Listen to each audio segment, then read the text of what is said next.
يا عالحياة واخدانا في اتجاه تجري بينا السنين لحياة الفضائيين. نتي انا الشقلب لي كياني خلاني بقيت انا مش وحداني. دلوقتي قدرت بجد شات والسيلفي رفع لي الكومنتات. انا مهما حكيت ازاي مبسوط، لابتوب وتابلت شاب كيوت. موبايلي خلاص قرب مسافات، GPS خرجني من المتاهات. انا كل حياتي بقيت ريتويت، بعمل علاقات واي فاي في البيت. عالبوست نشير كام ريكلام من فيلم الغن ولا احلى كلام. بدل التليفون بقى فيه اتنين، كفايه عليا اشيل خطين من واتس الفايبر حتى سكاي. بتكلم فيديو جواب باي باي باي باي باي باي باي باي باي. وبقينا في عالم مش عالم فيه لينا مكان، عايشين الدنيا وربنا عالم عايشينها ازاي. يا عالحياة واخدانا في اتجاه تجري بينا السنين لحياة الفضائيين.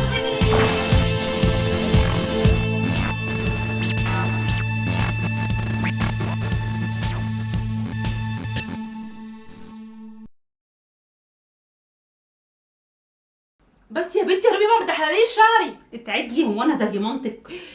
بتغلطي ليه بس في الغاليه؟ الغاليه.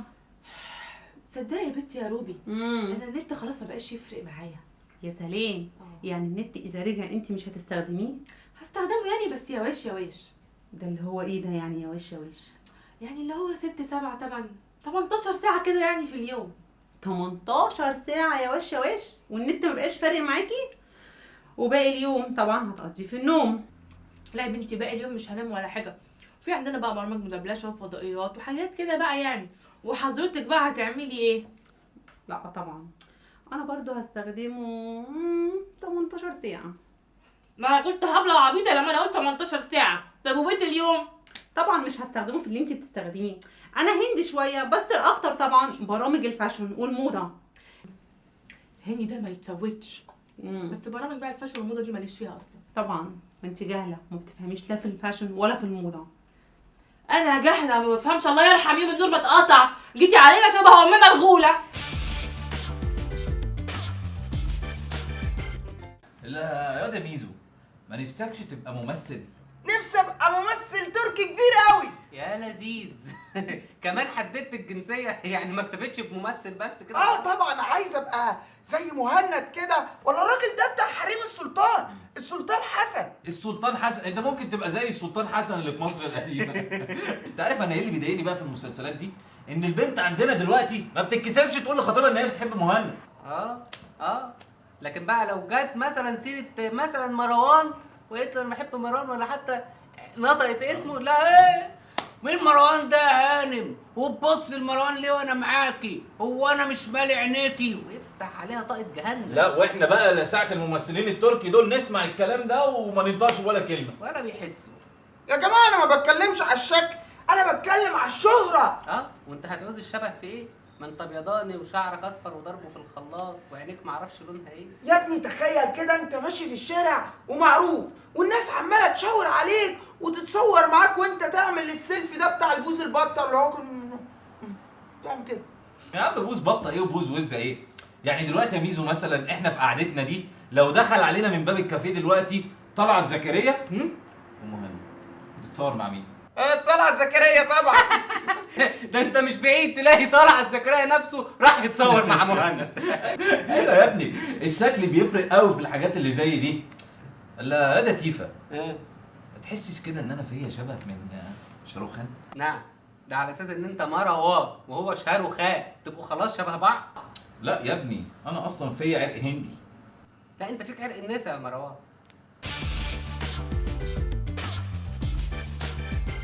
ماما ردي عليا يا ماما. ماما النبي يا طنط انطقي مش هنضايقك تاني يا طنط.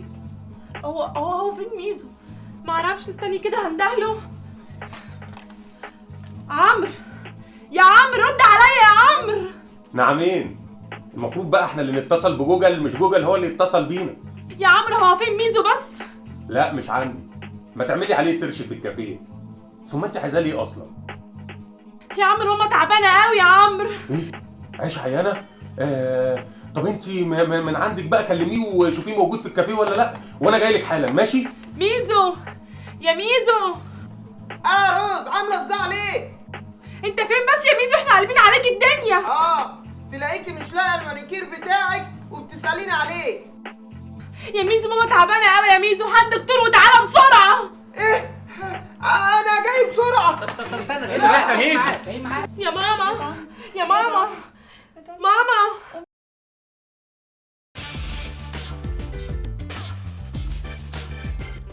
يا ماما ردي عليا قولي اي حاجه. يا ماما. طب قومي اشتمينا زي الاول، قومي هزقينا انا وروز. طيب يا ماما. ايه؟ ماما لا. مالك؟ عيشه ما تسيبنيش يا عيشه، انا ما صدقت اني لقيتك. طب ردي عليا، مالك؟ انت بتعملي فيا كده ليه؟ بتعملي فيا كده مالها يا ولاد؟ ها؟ عملتوا فيها ايه؟ عملتوا فيها ايه؟ مفيش حاجه. عملتوا فيها ايه؟ مالها؟ ايه اللي جاب دكتور الحب ده هنا؟ دول كام يا ماما؟ 2 يا عيشه، قولي 2. ها؟ نعمل لها اشعه يا دكتور؟ اشعه ايه بس؟ طب هو حمار ومش فاهم. انت مش عارف، انت مش دكتور ومش عارف ان هي اصلا عينيها كويسه. عينيها؟ وانا هيجنني اللي عينيها.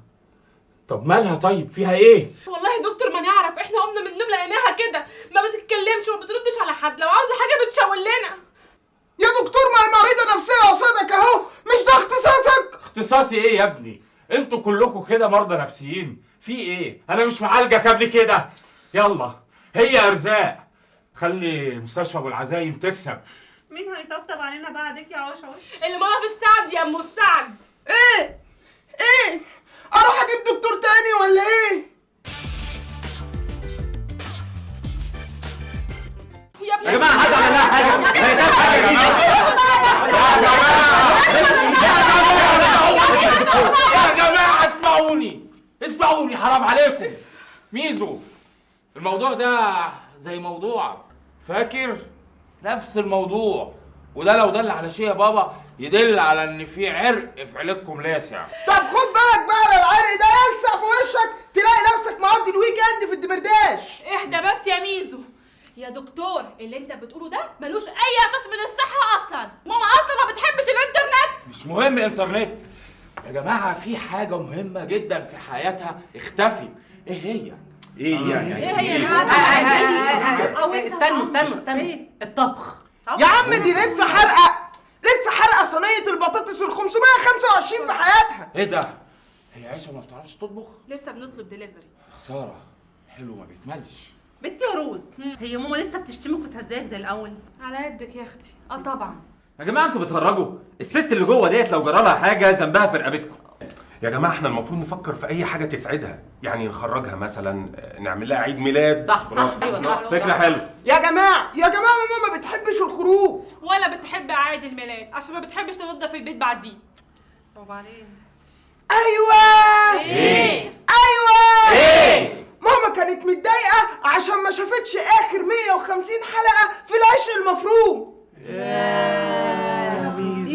العشق المفروم يا ميزو. فاكر اول حلقه؟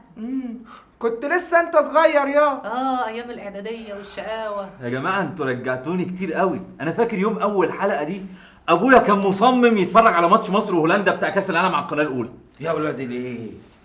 فكرتوني ايام ما كنت لسه حته باشا مرجي تحت التمرين في مستشفى ابو العزايم.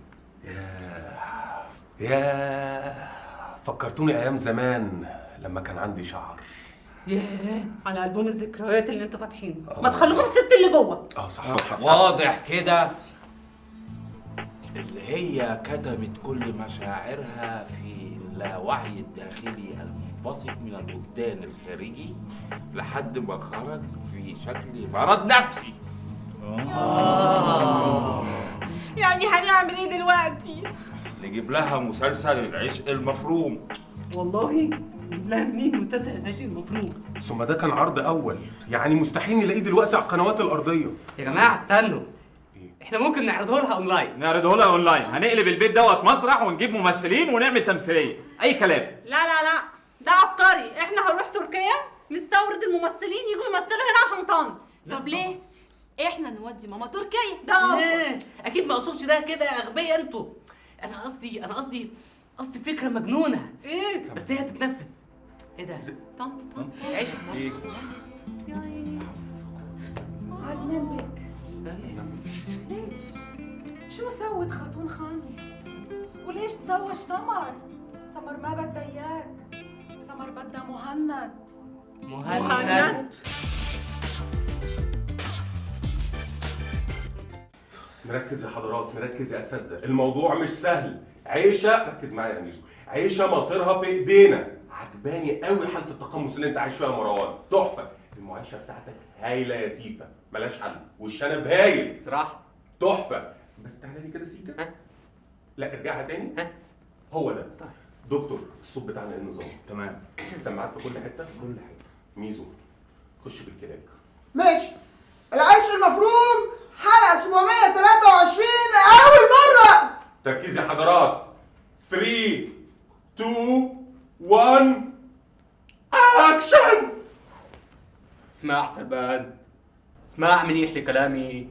انت لازم تخبرهم انه انا من اثرياء اسطنبول. ما تشيل هم هالموضوع عزيز، ما تشيل هم. اخاف يا سلمان، اخاف يعرفوا شغلة اختي فما يرضوا يصاحبوني. لا تبالي. اخاف يا سلمان، اخاف بقول لك، انا اخاف من شي كتير. فريحة. ما في ريحة. فريحة اختي.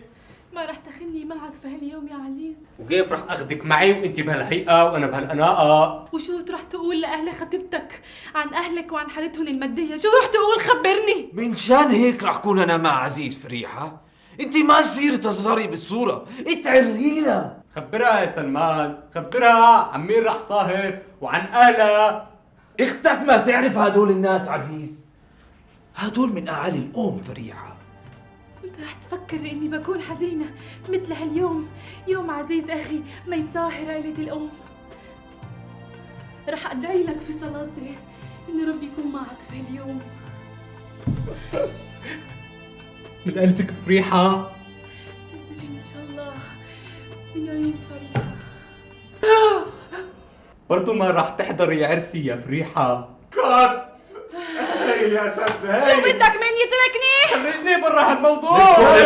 منكم لله. بدي احترف التمثيل في تركيا. يلا يا جماعة نجهز كده، مش عايز افكركم تاني ان مصير عيشة في ايديكم. ركزوا وطلعوا خبراتكم التمثيلية كلها في المشهد ده، بالذات انت يا دكتور، انا مقلق منك قوي. لا لا لا ما تخافش. حافظ؟ ان شاء الله. طب سمعني اي حاجة كده. سمعنا للست. سمعني اي حاجة من المشهد. تركي المشهد. انا هبقى بره طبعا وهدخل عليهم الاقيهم كده فهتخض. هو امان يا ربي امان. ايه ده دكتور بقى؟ احنا بنعمل تركي مش بنعمل عثماني. طب ده التركي اللي انا اعرفه. خد منهم وقول وباحساسك، ما تنساش دي عيشه الحب.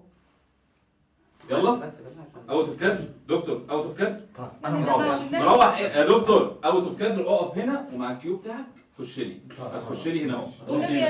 بص يا دكتور، هتخش لي ايه الحته اللي ورا دي. تمام يلا. نبي دكتور عشان خاطر ماما. ان شاء الله يلا يا جماعه. ربنا هيقوم ماما بس. نسمي الله يا جماعه. بسم الله. شكلي حلو يلا كده؟ يلا قمر. شكلي تركي؟ يلا هنبدا يا جماعه. ماشي 3 2 1 اكشن. بيك عدنان بيك مو يتركنا بحالنا سمر، مو يتركنا بحالنا حبيبتي. لك مهند، اسمعني مهند. انا مو فارق معي بي عدنان بك ولا حدا بهالدنيا. بكفي سمر حبيبتي، بكفي. انت بتعرفي اني مو كنت بالمشفى واني كنت مسجون 3 سنين بهالقضبان ورا سجون اسطنبول. لسك فاكر انك قاسي؟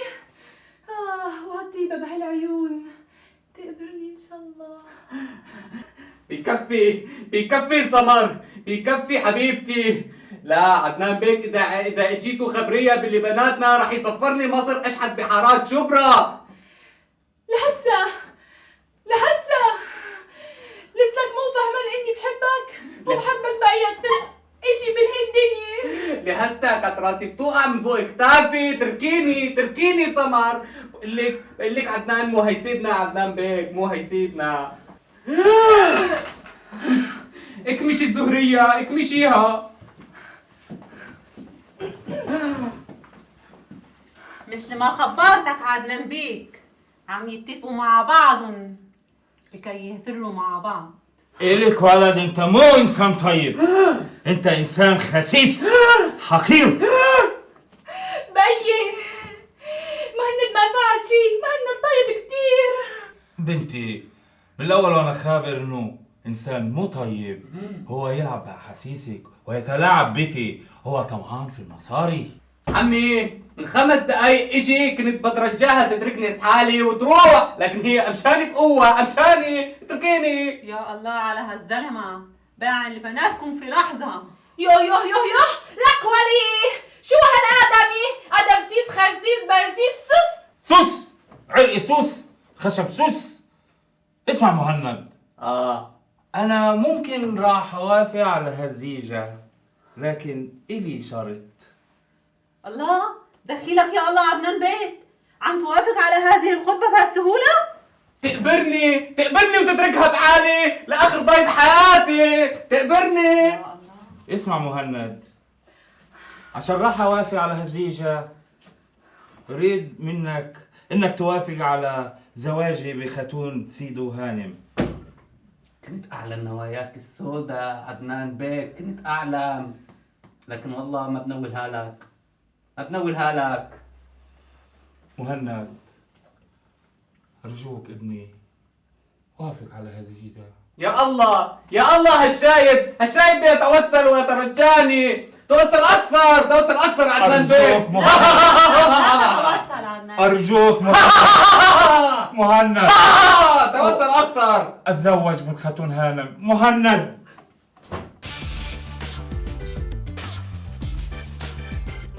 متأكد إن أنت مظبط كل حاجة تمام؟ عيب يا مروان، ده شغل محترفين. على فكره انا خايفه وقلقانه قوي، طنط لو كشفتنا هنروح في 60 داهيه. برافو عليك، برافو يا روبي. يا جماعه في حاجه مهمه لازم تاخدوا بالكم منها.